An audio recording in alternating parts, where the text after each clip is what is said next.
Erev Tov, everyone. We are continuing the discussion we began last week about Rav Yosef Karo Zatzal. And we talked about not the only work that he wrote, but the work that he is the most known for. In 1563, he penned the Shulchan Aruch, the Set Table, which was a compilation of pretty much all of practical halacha. And the reason I use practical is he didn't deal with areas about the Beit HaMikdash, the temple and sacrifices, because at the time that wasn't relevant. There are actually other great works that deal with everything, such as Rambam's Mishnah Torah. But the reason that these two men are important, not only because they're great rabbis, and I'll explain how today's rabbi fits in, but because that work in the 16th century became essentially the standard for Jewish practice really up until today. There's some caveats to that we will explore today, but basically, nearly 500 years ago, the book was written that has captured the hearts and minds of all practicing Jews until this day, with important exceptions, but really that's the starting point today, as opposed to making the Torah the starting point or the Talmud the starting point. The Shulchan Aruch is the starting point. However, as we discussed last time, Rav Yosef Karo is a Sephardic rabbi. And when he was writing his work, he was actually trying to create a work that would be accessible and appropriate for all Jews, regardless of whether they were Sephardic descent, Middle East, Spain, Yemenite, etc., or Ashkenazi, Eastern Europe, etc. So the way he did that is he looked at three of the greatest rabbis in history, the Rif, the Rosh, and the Rambam. The problem is, two out of the three of those rabbis are Sephardic, and he decided to go with majority rules. And because of that, many Ashkenazi practices were not part of his Shulchan Aruch. They weren't reflected there, and that's what we'll talk about today. But before we get into this great man, Rabbi Moshe Isserles, today, a little bit of review. Last time, the first half of the class was really not about this man, Rav Yosef Karo, who was living in Tzfat, and he was a mystic, he was a Kabbalist. It was really about the history of how Jewish law developed. And in order to explain that hypothesis, I want to start with a very famous question that the rabbis deal with. We have a pair of tefillin that is over 2,500 years old, and it's pretty much the same as we have today. Yet, inside of the Talmud and the later pre-medieval rabbis, many of them discuss and argue about what is inside of the tefillin, what scrolls, what texts. More specifically, what they really argue about is the order of them. But the question is, why didn't they just pick up an old pair of tefillin, open it up and say, oh, here's the order, end of story, if it's so old? And the rabbis debate, why is it that why should there be a debate about what's inside a tefillin? Just pick up a pair of tefillin. They've been done for thousands of years. There's a couple possible answers there. One of them is that tefillin was done in ancient times, but then when the temples were destroyed, the tradition was lost. All pairs of tefillin were wiped out. People weren't able to do it anymore. So they lost the tradition. No one had written it down. People had forgotten, and they had to sort of reconstruct it from what they had. It's one possibility. But another idea that the rabbis put forward is that the Torah lays out principles. It talks about wearing something on one's body, totafot, which literally means signs between the eyes and on the hand, but it doesn't say explicitly what it is. So there's a tradition passed down from generation to generation, from father to son and mother and bubi and everything like that, of how to do it. But because it's passed down orally and it's not written down, things change. So what you have is, if you go to Yemen, the way that they're doing it is ever so slightly different from the way they're doing it in Belgium or in the Holy Roman Empire. And over hundreds, if not thousands of years, all these tiny little variations that are totally fine. Again, they're all doing the mitzvah. They're all doing the commandment. They're all doing it. Their slight variations, which are totally fine. You get to the point where you have very, very different traditions, and sometimes they can't fit together anymore. So every couple generations, as the Jews spread out and the world changes, you have rabbis who sit down, like Rambam in his Mishnah Torah, and say, there's so many different traditions, I'm going to write a practical guide to what I think everybody should be doing. And they write it, and it's beautiful, but then you get the whole Jewish world with two big critiques. One, who are you to tell us what the tradition is? There have been rabbis in my community for 1,000 years that disagree with you. How are you smarter than them? That's one, is why are you not reflecting the debate, all of the other traditions? So that's the one, is you're not reflecting all of our traditions. And the other one is our religion is built on debate. Now that you're codifying it and saying end of discussion, you're ending the beauty of our religion is everybody needs to go back to the drawing board. But the counter is this: as Jews spread out and out and out and start forgetting things, they don't have access to books the way they used to. They can't turn to the rabbis if they don't have a rabbi in their town. They need a practical way to access the tradition. And sometimes that means simplifying the law. So what happens is, in response to these codifications, then you get a couple hundred years of other rabbis coming along and say, fine, you codified it, but I disagree with 20% of what you say. So I'm going to write a commentary. I'm going to write a commentary that's going to disagree with 5 out of the 100 points you make. And then over the next 100 years, commentary after commentary, until the book is so big with so many different opinions on opinions, it explodes again. And you have another rabbi come back and say, all right, it's been 1,000 years. We have 500 rabbis with their different variations. Let me sift through it and come up with my own opinion, with the opinion that I think is right. And that's what this chart is here that we looked at last week. On the left one are the Sephardic rabbis from the year 1000 to the year 1300. And these are all the different Sephardic rabbis that had their opinions, that argued with each other, that looked back at the previous generation, said, I disagree.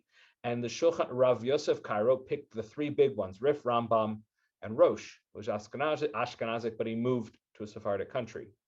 But what we didn't talk about last time is the right column, all those blue boxes. Because in Ashkenaz, they had a lot more rabbis disagreeing with each other, coming up with different opinions. And every town had 20 different opinions. Every single town was slightly different in the order of their prayers, how they would shake the lulav, the direction, what would the color of their, everything like that. How do you make a kosher etrog? Everyone disagreed because some things were not set in stone, and that's beautiful. So along came the Shulchan Aruch, Rabbi Yosef Karo, and he based it on this earlier work, the Torah, and he wrote his work. But then, as we'll talk about in a moment, a lot of Jews all over the world said, hold on, who are you to say that your opinion is right? A, you're ending debate, not cool. And B, your work is for Sephardic Jews. What about Ashkenazi Jews? So this great rabbi, Rabbi Moshe Isserles, was born in 1520 in Krakow. There's actually a synagogue there called the Ramah Shul from Rabbi Moshe Isserles, the Ramah. That's his nickname. It's not actually built by him, and it's not clear if he ever actually prayed in there. It's somehow connected to his family, but that was his town. And this guy was brilliant. He had ordination smicha by the time he was 13. That's a nice bar mitzvah present. He studied with the greatest scholars of the time in yeshiva until he was 19. Now, unfortunately, he died when he was 42 years old. Had he lived a longer life, my goodness, what he could have accomplished. But in his years, he wrote so much. He was so brilliant, not just a child prodigy, but forget about his age. He was so brilliant and prolific that Rabbi Yosef Karo asked him questions, sent him letters. He was a great and brilliant and well-known rabbi, and the two of them wrote back and forth. So we'll see a video in a moment that'll kind of expand and put this all in context. But in short, Rav Moshe Isserles could have been the one to write the great code for all of Jewry, but somebody beat him to it, Rav Yosef Karo. So the question we're going to explore tonight is, why didn't Rabbi Moshe Isserles just write a separate work for all that Ashkenazim? And why didn't he do that? And when he did decide to write a commentary on the Sephardic work, Rav Yosef Karo, how did he decide what to include and what not to include? So let's go ahead and watch this short video, and then I'll unpack it afterwards. So here we go. And this is actually, we saw the first part of this video, which talks about Rav Yosef Karo, a mystic and everything like that. And again, one of the big debates, this word disagreements, is for hundreds of years, if you went to yeshiva, what you would do is you wouldn't have a book that says, this is what's kosher. What you would do is you would study the Talmud that say, here are the 5 opinions. And then with talking with your rabbi, you would look at local custom, you would pick the appropriate opinion. But the Shulchan Aruch, just like the Mishnah Torah before it, did away with debate. And people hated that. That's not how Jewish law develops. People have to look at all the opinions, understand them, and then make the right decision. If you just tell us the right answer, that's a detriment to the proper learning and practice of Jewish law. So that's where we pick up in this video. disregarding the disagreements that were a central feature of halacha. Others protested that Caro's choice to go with majority rule between 2 Sephardic rabbis and only 1 Ashkenazi rabbi strongly favored Sephardic interpretations, a serious problem for Ashkenazi Jews who were not willing to give up hundreds of years of unique customs. Luckily for Ashkenazi Jews, Rabbi Caro wasn't the only scholar working on a unified code of halacha. Rabbi Moses Isserles was a brilliant scholar of Torah who founded a yeshiva in Krakow, Poland. He too recognized that the oral tradition had become overly confusing. While Rabbi Caro was writing the Beit Yosef, Rabbi Isserles was compiling Ashkenazi halacha into a book titled the Darkei Moshe. He was nearly finished with his masterpiece when Caro's Shulchan Aruch arrived in Poland. The Shulchan Aruch created a dilemma for Rabbi Isserles. Publishing the Darkei Moshe would reassert Ashkenazic tradition, but exacerbate the chaos of contradictory rulings. He faced a difficult choice: accept Rabbi Caro's conclusions and lose centuries of Ashkenazi traditions, or publish a competing book and risk a schism. Rabbi Isserles instead came up with a third approach. Recognizing that Jewish unity was essential, Rabbi Isserles abandoned the Darkei Moshe and instead used his knowledge to create a series of additions to Rabbi Caro's work. Since Caro had called his text the set table, Isserles called his additions the mapah, or tablecloth. For any laws in the Shulchan Aruch that were different for Ashkenazis, Isserles added glosses that explained the variances. Thus, Rabbi Isserles preserved the Ashkenazi tradition without creating disunity. Isserles then printed the Shulchan Aruch with both Caro's original text and his additions, consolidating the 2 traditions into one book. By abandoning his own book and instead combining his knowledge with Rabbi Caro's, Rabbi Isserles guaranteed the continuation of the Ashkenazi tradition while lending his wisdom to the combined text. This new Shulchan Aruch, complete with its tablecloth, quickly became the definitive text on Jewish law, a text that united Sephardic and Ashkenazi Jews. It was studied in yeshivas around the world, and later scholars added additional glosses and commentaries, placing their own dishes on the table that Rabbi Caro set. It remains a guiding light, a constitution of the Jewish people, nearly as important as the Torah or the Talmud. The story of the Shulchan Aruch represents the best of Jewish tradition. It marks a dedication to scholarship, combined with an appreciation of practicality, a unified text that still incorporates disagreement, and a recognition that, at the end of the day, working together makes us all stronger.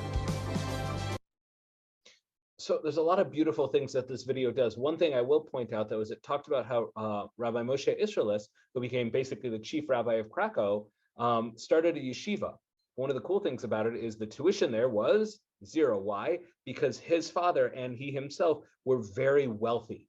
That was something they don't talk about so much here and may not be so well known, as he was independently wealthy. So he was able to afford publishing. He could afford to have a whole yeshiva and have his students study for free. How much his wealth influenced his decision? That's actually an interesting question, because we're not going to talk about it today, but one of the things Rav Moshe Isserles, the Ramah, talks about a lot is, in certain cases, here's a good example: China, made from a very fine type porcelain thing like that. The typical custom, come back to that word, is that it can't be koshered once it's made treif. However, if replacing it would be insanely expensive, then one can kosher it. So one's wealth and means in this world can influence how lenient or strict one is on Jewish law. And that's something reflected in Rabbi Moshe Isserles. So he was sensitive to the fact that not everybody was as rich as him. But the beauty of this video is it points out how, basically, as I said, the whole Jewish world is spread out in a lot of ways, geographically, in terms of custom, in terms of traumas, the Spanish expulsion, everything going on in Europe, anti-Semitism. There were so many things pulling the Jewish world apart, including the fundamental divide between Sephardic tradition, which is geographically based, and Ashkenazi tradition. Well, this great Sephardic rabbi said, I'm going to wipe away all that, simplify everything with one practice based on majority rules. But again, he did it based on a majority of Sephardic rabbis. And Rabbi Moshe Isserles came in and said, look, the big critique is you have no disagreements. But your whole point is a book full of 20 different opinions of disagreements is only going to make things worse, and it's not going to be practical. So here's what I'm going to do. Anytime I agree with you, I'm going to shut my mouth. You and I both know there are 10 opinions, but the truth is, practically speaking, in almost every case, we probably agree. So most of the Shulchan Aruch is just Rav Yosef Karo. If every discussion today starts with the Shulchan Aruch, it means most discussions start with the opinion and ruling of Rav Yosef Karo. But every once in a while, when Ashkenazim say, I'm sorry, but we have a totally different practice, then he'll make a Haggah, an emendation, a note. So we keep disagreement, but again, it's not for the sake of disagreeing. It's not a work that's meant to be ripped over and studied in yeshivas intently. That's what the Talmud is for. This is something that Jews, whether you're Sephardic or Ashkenazic, can have on your shelf. And it's so cool, by the way, it's true. Well, of course, there's commentaries. We'll talk about that later and over the next classes. Most Jews can have one copy of the Shulchan Aruch, whether you're Sephardic or Ashkenazi, and most issues can be resolved that way. So it's a beautiful, practical work that captures two traditions without undermining either of them. So what I'll do is, before we go on to the final section, hold on, just skip to the next thing. Before we go on to the final section, I'll ask if there are any thoughts, comments, or questions before we go on. Excellent. Ken, I'm going to go ahead and unmute you. So this is a from the introduction of the Ramah himself, when he writes about why he wrote these emendations, why he wrote those Haggahot on the Shulchan Aruch. And what's interesting here, again, the blue, did we lose you, Ken? Uh-oh. All right, Tamar, I'm going to go ahead and unmute you until Ken comes back. So the blue is the translation of Rabbi Moshe Isserles' words. But note here that he's not saying, oh, Rav Yosef Karo, everything you did is beautiful and perfect. There's a little bit of a critique here, a little bit of a sharp, I'm not so happy with what you did. The critiques that people made are valid, but here's the problem. Once Rav Yosef Karo wrote his work, boy, did it become popular. And we talked a little bit last time. It was something the Jewish world needed. It was time, the printing press, a lot of things came together to make it crazy popular. So Rav Moshe Isserles, the work that he had been working on was not a popular, simplified work. It was a huge, epic commentary that you still would have had to spend hours reading to get one practical ruling. He was going to capture everything. But then this popular work that's #1 on the Amazon bestseller list comes out, and he says, "Oi, I wish you hadn't sold out." And God forbid, I'm not saying Rabbi Yosef Karo sold out, but in some ways that's the critique. You sold out, you went too simple, and you're losing so much. But everybody's reading it, and I need the Ashkenazim to not be left out. So go ahead, please, Tamar. Rabbi Moshe. So some of the, again, I didn't write this text, it's Liman Yomadu, so there are a few typos and weird spellings, but I think you can figure it out, so please. The Ramah authored the Sefer Darchei Moshe on the tour, where he disagrees with the Beit Yosef. When the Shulchan Aruch set table was published, the Ramah authored the Mapa tablecloth, where he argued on Rabbi Yosef Karo and brings poskim and minhagim from the sages of Ashkenaz about his reservations regarding the Shulchan Aruch and the need to write the Mapa. The Ramah writes, being that the Gaon, author of Beit Yosef and his Shulchan Aruch, is a wise man, which is better than a prophet, he did not leave any place to argue with him, besides to collect the words of the Achronim, and teach the path of the Minhagim, which were observed in these countries. I have come after him to spread the tablecloth on the Shulchan Aruch set table, which he authored, and on it all choice and tasty foods which man loves. And without it, the table is what he set before Hashem and was not yet given to people in these countries, being that the most of the customs of these countries are not to behave as he taught.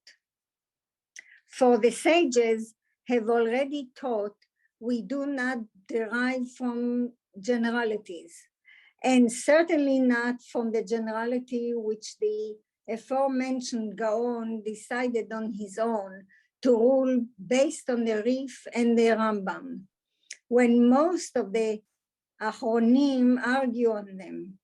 And through this, many ideas were disseminated through his Sfarim, which are not the proper halacha according to the words of the sages, whose water we drink. which are the well-known poskim of Ashkenaz, which have always been our eyes, and they are the Or Zarua, Mordechai Rosh, Semag and Semak. Smag, it's Sefer Mitzvot Gadol and Sefer Mitzvot Katan. Oh, so it stands for something. Okay. Yeah, all of those are acronyms. Hagaot Maimon, which were all built on the words of the Tosfot and sages of France, whose children's children we are. Therefore, I have seen it proper to write the opinion of the Achronim with places which his words did not seem correct to me on the side, in order to make students aware of places where there is a disagreement regarding his words. And in any place where I have known that the minhag is not like his words, I investigated it and found it, and I will write, this is the custom, and I will place it on the side. The Rama critique caused the Shulchan Aruch to spread also to the Ashkenazim. For whenever the Rama does not disagree with the Shulchan Aruch, the ruling of the Shulchan Aruch was accepted. In all printings of the Shulchan Aruch from the year 5338 and onward, the words of Rabbi Yosef Karo and Rabbi Moshe Isserles are printed together, intertwined.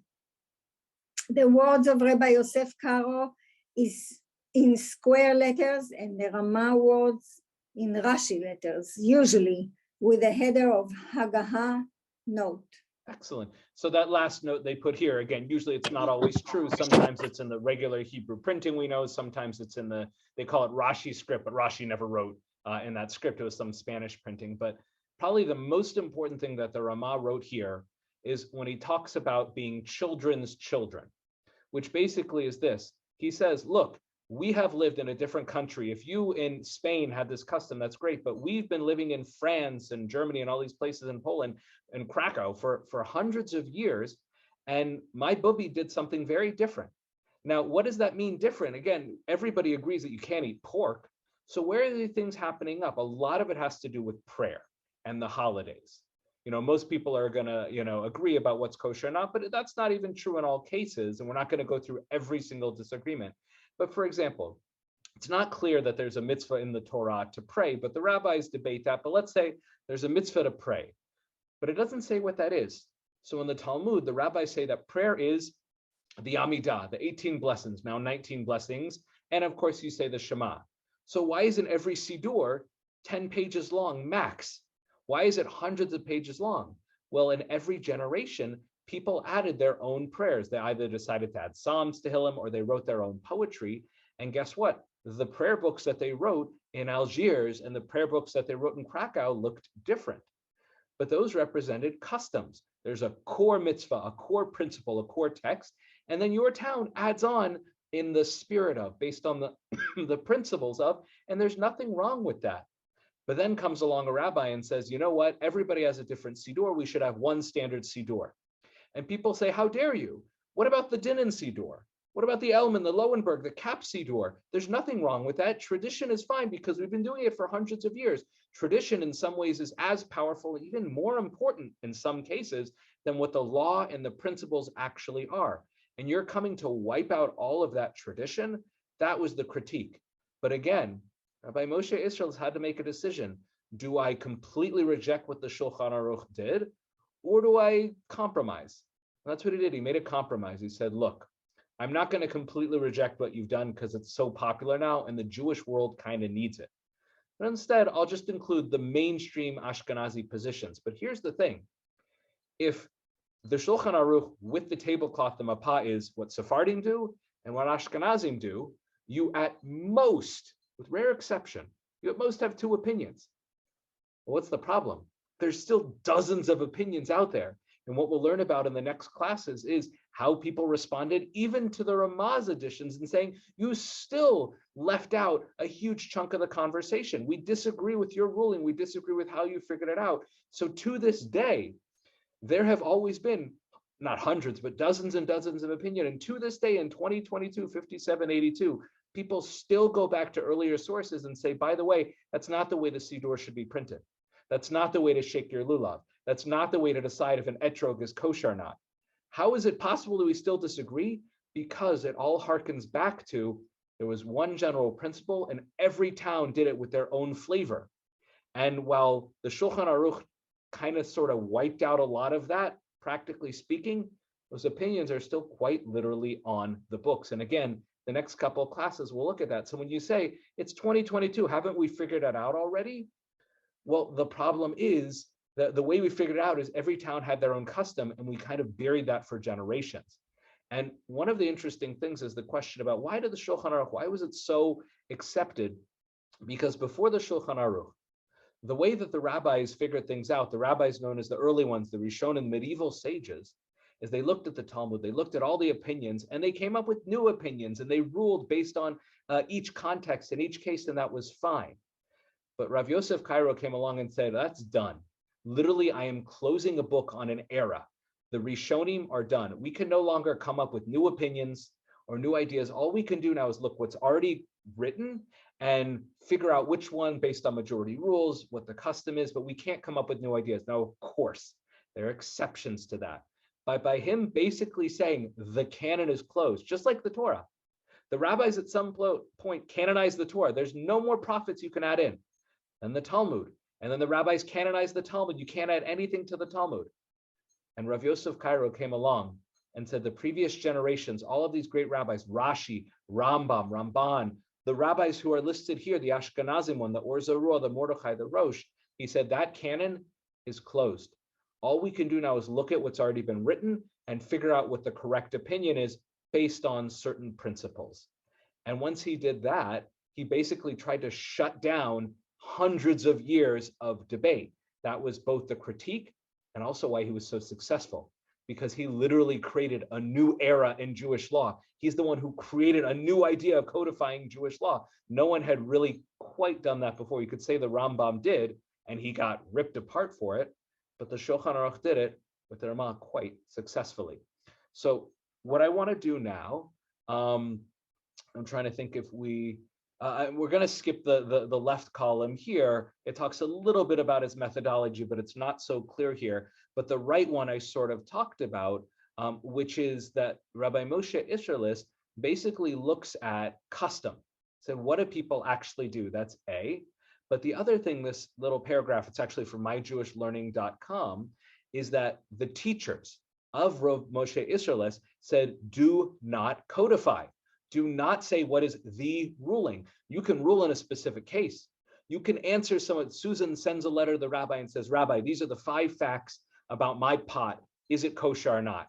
And I say, based on these previous rabbis who have authority before me and my own common sense, I think it's kosher. And it's possible that Susan's pot is used with a material that comes from Mars that we've never seen before, and I have to use my own common sense.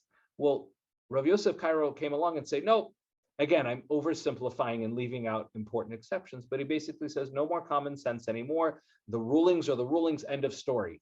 If something is not written, find it. You cannot come up with new ideas. You got to find your answer in a previous generation because it's canonized and closed.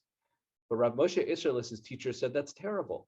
We do not code. If we ever write down our rulings, we probably want to burn those books, God forbid, because we want the next generation to be able to respond freely. It's one of the dangers of codifying. The strength is it's accessible. It's easy to pass on. It's easy to learn. It's easy to get your answer, like halachapedia.com, the Wikipedia of Jewish law. But the danger is that Jewish law then can't adapt to what's going on in the world today. New people's identities, questions about gender, questions about sexuality, questions about electricity. By closing down and codifying things, it makes it much harder to adapt to the changing world. But again, the Ramah said, this work is spreading anyway, and I can't let it overtake Ashkenazim, so I'm going to add my opinions on it. And he doesn't just say, here's the Ashkenazi ruling. He sometimes points out and explains what the Ramah is saying. And he adds sometimes a little bit of his 2 cents, and he sometimes adds multiple opinions. So again, I'm oversimplifying a lot, but basically the Ramah said, I wish I didn't have to make a code and close the book on it. And sometimes he didn't, but that's basically what the Jewish world wanted, and it's what he gave them. So before we go on to the last section, which is we're going to look at a few examples of the Ramah's ruling to understand his methodology and how he approached things. Again, I'll pause here. Any questions up until now? Excellent. So one of the things I did in the last class is I explained that Rav Yosef Karo typically in any area of Jewish law, first of all, he started with, it's actually interesting, there was this Rabbeinu Asher, who was an Ashkenazi rabbi who moved, I believe, to Spain, and he kind of both adopted and influenced Sephardic Spanish Jewish law. But he was one of the big 3 rabbis that Rav Yosef Karo used in a Shulchan Aruch. But Rabbeinu Asher's son wrote a work called the Arba Turim, the 4 rows, based on the chest plate of the high priest. And that work that was set into 4 sections of Jewish law, that's what Rav Yosef Karo started with. He said, okay, the first section is on Shabbat and Jewish holidays. Let's start there. So he looked at each thing and he said, okay, I know Jewish law, and everybody agrees that on Shabbat, you can't make fire. Everyone agrees on Pesach, you need to eat matzah. And there's some debates about hard matzah, soft matzah. That's where custom comes in. But he says, everyone kind of agrees here. Oh, this is something where I disagree. Let's look at the great rabbis. Okay, here's what the ruling is. But every once in a while, Rav Yosef Karo had kind of a weird ruling that didn't seem to coincide with anything. And we learned that's because he was both a Kabbalist and he had these prophetic night visions where the human embodiment of the Mishnah, Susan, you missed this from last time, so I can tell you more later, but he literally had these dreams where the human embodiment of the Mishnah would tell him certain things, and he believed it was a prophetic vision, and certain Jewish laws, we'll actually see one in a moment, were based on that. It's not typically how Rav Moshe Isserles ruled. However, he was a Kabbalist, he did study the Zohar, but one of the things that's unique about him is he was a philosopher. He was both a great rabbi, a philosopher, a mystic. He studied astronomy. He wrote on astronomy.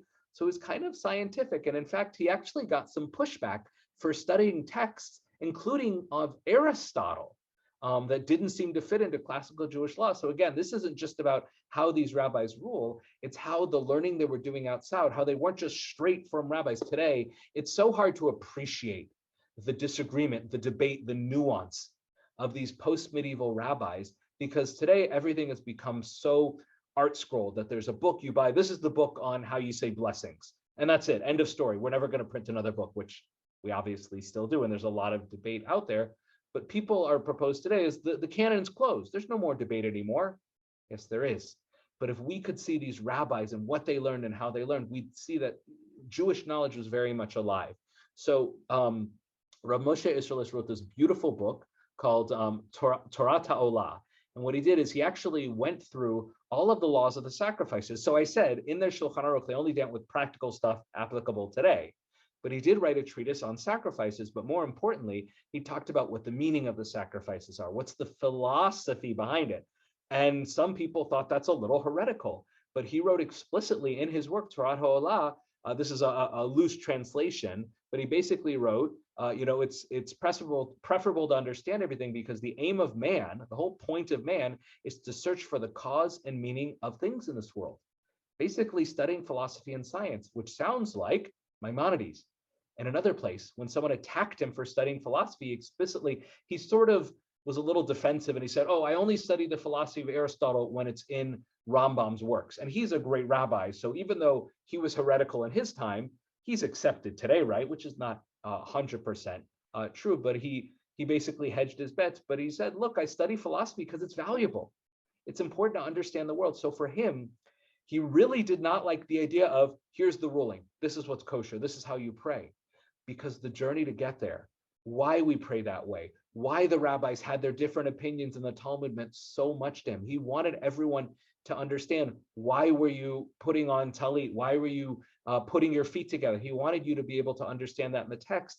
And the Shulchan Aruch kind of did away with a lot of that. So it's probably painful for him to write his commentary on the Shulchan Aruch. But again, he recognized that if he didn't, in the Ashkenazi world would be quashed, and it would really damage them. And in the actual Shulchan Aruch, we can see this love of philosophy come out in a practical ruling. Rav Yosef Karo rules pretty strictly on not studying secular texts. He's really against it, but Rav Rama adds in his 2 cents, and he says in any case, umikol makom, in any case, it is permitted to occasionally, again, he kind of compromises there, occasionally learn secular studies, meaning don't like every day, don't go to Harvard or Oxford, as long as one does not learn heretical works. Now, we had a class on what specifically heretical works, and it's possible that nothing is considered a heretical work, but again, he put his money where his mouth is. He really felt that general secular knowledge was valuable, and he disagreed with Rabbi Yosef Karo. And he made that ruling important. Again, there's so much more behind it that he couldn't write in a short, quick work, but he made his voice heard in a very, very loud way. So any questions before we go on to the final source? Beautiful. So the last thing we'll learn here, I think, I'll do 2 quick things just to show a little bit of the debate here. We talked about last time, so this is very quickly, that in the Siddur, specifically on a weekday on a morning, after the blessings of the paragraphs of Shema and the blessings, right before the Amidah, there's a blessing, Baruch Atah Hashem, Ga'al Yisrael, God who redeemed Israel. And the Talmud says that the Goel, the redemption, needs to be directly connected to tefillah, prayer. Doesn't actually explain what it means by that. Why does redemption and prayer have to be juxtaposed so directly? So there's a lot of cool theories. One by a great Rabbeinu Yonah says that the idea is that this is a process. The Shema, specifically the paragraph Vayomer, takes us historically, spiritually, through God saving us from Egypt, from Mitzrayim. And once God has saved us and redeemed us, what do we want to do? We want to give thanks, tefillah. So the Siddur literally takes us on a journey mentally and historically from redemption towards thanking God and gratitude. Regardless, the Talmud says they need to be next to each other. So the way that's taken is quite literally. That word, Ga'al Yisrael, or those words, Ga'al Yisrael, who redeemed Israel, needs to go immediately into the Amidah. Except if the Chazan, the prayer leader, says a blessing, what are people supposed to do when you hear a blessing? You're supposed to say, Amen. Is that an interruption?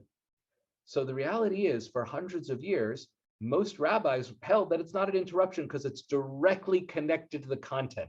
Saying Amen is not an interruption. By the way, if somebody washes their hands, Netilat Yadayim, before Hamotzi, and you've washed your hands, you're not allowed to talk about sports or anything like that. But if somebody says, you hear them say Netilat Yadayim, even if you already washed your hands, you can say Amen. It's not considered an interruption. It's not considered taking your mind off of saying Hamotzi. But then Rav Yosef Karo comes along and says, I don't care, that's a custom, we can't do it. Why? We found out because he had a dream about it. And the Mishnah man told him not to do it. He said it was the Zohar, but it was the Mishnah man. But the Ramah comes in and says, nope, it's fine to say Gal Yisrael. And he does it in a very soft way. He says, Veyesh Omrim. He doesn't say, Rav Yosef Karo, you're wrong. He just says very softly, there are those who say it is okay. Again, I'm not totally disagreeing with you, just there are other opinions that say it's valid, but then he ends with the last words in the Hebrew, veken nohagim, but that's the custom, meaning that's what we do here. So what's more important than what's written on the books is what people actually do. And by the way, this is reflected in many ways in the Ashkenazi Sephardi divide. If you look at Rav Moshe Feinstein, the great Ashkenazi American rabbi, when he figures out what people do, he looks at what people do, and even if he feels or sees in the books that what they're doing is wrong, he'll find a way to justify it. He'll say it's the custom of the people, therefore they must be basing it on something, and he'll do gymnastics to figure out how the custom of the people must be okay. Whereas Rav Avadia Yosef Zatzal, who was passed away a number of years ago, he was the chief rabbi of Israel. If he saw, as a Sephardic Jew, when he saw the people doing something wrong, his response was not, oh, they must have a custom. His response was, you're wrong, stop it. That is, again, not true in all cases, but it's often true. Sephardim basically often say, this is what's in the book. Every one of you is sinning and breaking the law. And Ashkenazim say, let's look at the custom. Let's look at what the people are doing. Where, people of the book, again, oversimplifying. But that's true in many, many cases. And then this last case here is really interesting because it hits on something very, very relevant today, but it also speaks to how Moshe Isserles isn't just concerned with let's look at the three greatest rabbis, literally majority rules, and it doesn't even matter what they say. I'm just going to look at what's written, apply it to the case by majority rules. He says, I know what's written on the books, but I'm telling you what is actually happening in the streets. So the opinion of not just Rav Yosef Karo, but many before him is that when one prays the Shemona Esrei, the Amidah, that one needs to pay attention to what they're saying, to have intention to fulfill the mitzvah, to understand the words. And if somebody just reads through it and they like, oh, did I even do it? I just said the words, I wasn't even paying attention. According to Rav Yosef Karo, it doesn't count. They have to go back and do it again. Now, Rav Moshe Isserles says, I think ideally, yeah, if you don't pay attention, you should go back and do it again. But in the end, he says, look, I'm never going to make anyone do that. Practically speaking, we don't do that. Why? Because no one has the attention span anymore. No one has proper intention. No one can pay attention to prayers. You know what's going to happen? If you didn't pay attention the first time, you're not going to pay attention the second time or the third time. You're just going to end up repeating the same words without any proper intention in your heart. And how does he know that? Because he saw a bunch of teenagers from the 21st century, and he knows our attention span. And he said, this is the reality is people don't know how to pray with, some people do, but most people don't. So I'm going to rule that you don't need to repeat it. Again, that's not what's written on the books, but that's based on the reality in the street. And that is one of the beauties of Rav Moshe Isserles. It's not just about, oh, Ashkenazim are different. It's why are they different? Because they're reflecting in many ways the actual practice of people. And by the way, people are often wrong. People are often dumb. People often go against explicitly what is written in the Talmud and earlier works. But for Ashkenazi Jews, yes, that matters, but not as much as the accepted custom of our people. And the Ramah reflects that beautifully. But if Rav Yosef Karo says something and Rav Moshe Isserles says, I agree with that, then end of story. However, one of the things I said last class is the Shulchan Aruch became the accepted work that we start the conversation with today. Start the conversation with. So if an Orthodox Jew says, I hold by the Shulchan Aruch, that does not mean he takes the tiny little book of the Shulchan Aruch and the Ramah and lives their life based on that. That's like that book, The Year Living Biblically. It's not practical. It doesn't respond to most situations. What happened is once the canon of the Shulchan Aruch with the tablecloth, the Mapah, was closed, you had hundreds of years of rabbis coming along and saying, basically the big critique that everyone had over on Yosef Karo, you closed the door too tightly. There were other major opinions. You're wrong. There are errors in what you said. You misread this text. If you had seen this text, you might have said differently. For so many different reasons, we're going to argue on you. And those commentaries spawned other commentaries, et cetera, to this very day. So in the next couple classes, we're going to look at some of the most important commentaries specifically for Ashkenazi Jews. And that's sad because there are great Sephardic rabbis, but the Ashkenazi Jews often kind of control the narrative. And of course, it's also relevant to the audience, myself and the audience I'm speaking to. But this is a page of a typical Shulchan Aruch today. It's only that little bitty text in the middle. That's Rav Yosef Karo and Rav Moshe Isserles. But it's all the text around it that you need to read to figure out the practical ruling. And even then, it's not useless, but it's not the end of the conversation. You need books upon books to get what the actual practical ruling is. But something that Rav Moshe did, and it's still reflected today, at the end of the day, you could read all the books in the world. But the best way to learn what Jewish practice is to go out and see it for yourself. If you want to know what's done in synagogues, go to synagogue. If you want to know what's done in a kosher home, go to a kosher home. Rav Moshe Isserles reflected that so beautifully by saying, and that is the custom in our lands, because it opened the door to it changing when the lands are different and the custom change. If you close the door and say, this is the ruling, it kills the conversation. But if you say, this is what we do, then it really opens it up to change. So the Ramah, even though we kind of played into the, I'll make a practical, simple work that kind of canonizes it, he was very clever in saying it in a way that really did open the door. And that's what you've gotten with all of these beautiful commentaries surrounding the page. And again, you could make your whole life learning the Torah. You could make your whole life studying the Talmud, and you could also make your whole life studying the Shulchan Aruch and its commentaries. So when we say the Shulchan Aruch is the accepted text today, what we mean is, as I said, this conversation starts with the Shulchan Aruch, the emendations of Rabbi Moshe Isserles, and all of the commentaries that, again, tore it apart And we've been spending each generation putting it back together again, and then ripping it apart again. That rupture and that recreation, which is not my phrase, and I think I misquoted it anyways. That's the story, the development of Jewish law, constantly reflecting a changing world, and these are the building blocks.